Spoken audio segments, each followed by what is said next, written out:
We Are Your Friends is, in my opinion, Zac Efron to some extent back on form because he's been... And you love Zac Efron. I'm a huge Zac Efron fan, and he's been kind of off the boil recently with Bad Neighbours and with That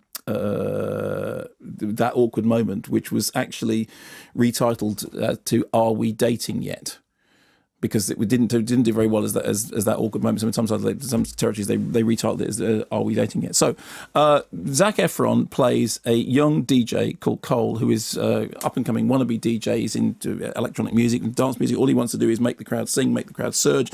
He wants to be some kind of superhero. Unfortunately, he lives out in the valley, and the valley is beyond the Hollywood Hills, so he's on the wrong side of it. So it's that kind of that wasteland, that sun-drenched wasteland in which nothing quite comes together. Through a chance encounter, he meets up with Wes Bentley, who is a superstar DJ who understands how all this stuff works and starts to teach him how to find his own sound. Here's a clip. What is that?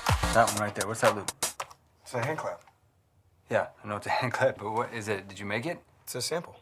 Well, ironically, it's the only live thing in there. I mean, amongst all this other synthetic computer-generated garbage, that's one honest hand clap. Listen, I get it, man. I've been there before, but you're not going to get anywhere using the same old sounds that every other laptop DJ's using. Yeah, but I mean, by definition, like, all electronic music is computer generated. Yeah, but it can be organic.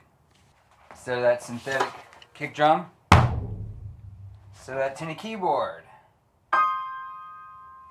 Music. Sounds have soul. Build them from scratch. Find new ones. Get your head out of that laptop and start listening to what the real world is trying to tell you. That's your problem. You don't listen. So what he does is he discovers that actually, in order to make electronic music, he needs some kind of soul. So it's sort of a standard journey of discovery movie. Now, in a way, did you see that film Eden, the recent film Eden? No. Okay. No. So this is very much. You know that thing where you ask me a question, and the answer is always no. Yeah. Okay, fine. So this is very much Eden Light, in as much as it's kind of telling a similarly influenced story, but in a way which feels much more straight down the line, much less adventurous. It's also, to some extent, got its eye on Saturday Night Fever. That story about you work during the day and then at night time you kind of come out to the dance floor and you discover your. So, and I think to a great extent the director thinks that is actually what he's making, and he's not. This is very, very derivative. The story is absolutely by numbers, and it's sort of it plays out in a very formulaic fashion. However, I think it has charm. There's not a whole lot to love about it, but there's quite a lot to like about it. And one of the things to like about it is that Zac Efron's performance is very winning. It's good to see him back doing something which, again, I think he's playing with his image and the way in which people think about Zac Efron. If you've seen a film like The Paperboy, which is a really sort of smart bit of casting, and he's doing something which is really adventurous, then I think with those two recent movies, he's doing something completely unadventurous.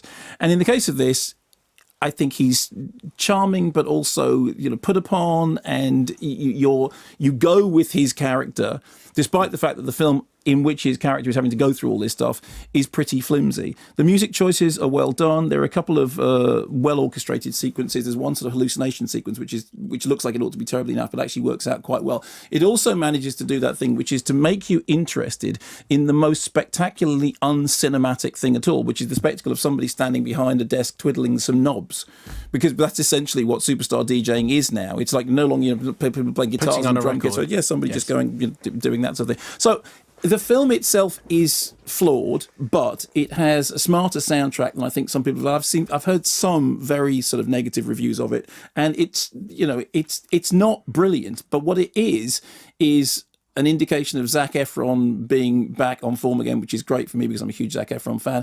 And it has a sort of strange, sun-drenched, bleached out, washed out sense of melancholy, which occasionally reminded me of Boogie Nights. That's not to say for 1 minute that this is as good as Boogie Nights. It's not in the same league as Boogie Nights. Boogie Nights, Paul Thomas Anderson, is a whole different league film, but it's odd. It has moments of oddness around the edges of the blandness, and I think Efron is very good in it. And Wes Bentley absolutely enjoys playing this superstar character who is sort of slimy and sort of untrustworthy, but actually then turns out to be slightly more interesting than that. So, as I said, flawed and certainly not original, but worth it for Zac.